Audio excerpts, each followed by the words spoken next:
Hi everybody, so I am in the process of making some breadcrumbs and I thought maybe I would show how I do that. I have some bread that we had gotten on sale that we're not going to use up in time, and so it's just some store-bought bread. What I'm going to do is use the food processor to break it up into tiny pieces so that I can put it in the oven and bake it. So I'm just going to tear the bread in pieces, just basically in half. I'm going to put it in my food processor. You put however much you want in there. I already did all my homemade bread, so now I'm doing the store-bought stuff. Okay, and then I'm just going to go ahead and turn it on. I'm going to let that run for about 10 seconds or so. Is about all it really needs. Perfect.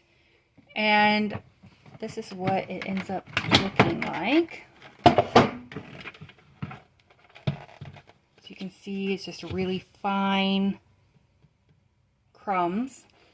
And then I'm just going to put them on my baking sheet and bake them for about 15 minutes or so. I'll keep an eye on them at 350 degrees. So I have my cookie sheet here. I already added one batch of the crumbs to it. I'm just going to add my second batch to it. And that's just how light and fluffy they are. And then I'm just going to spread this out real evenly, and we'll get it going in the oven.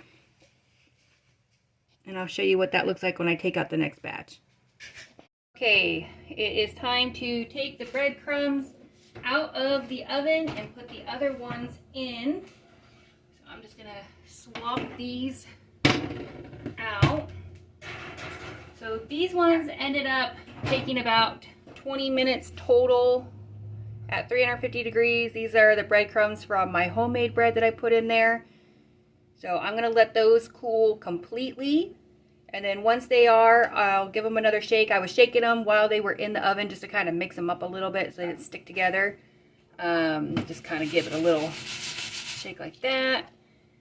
And once they are completely dry, I'll put them in a canning jar with a moisture absorber.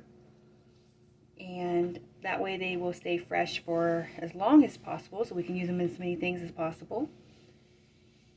And I'll keep doing all my bread until I'm completely done. I'm probably going to have probably about another 4 or 5 batches to do. So it's going to take me a little while, but quick and easy process to make your own homemade breadcrumbs, save you some money, and use up things that you might not have been able to use up in time anyways. I hope that helps everybody. Please remember to like and subscribe. Thanks.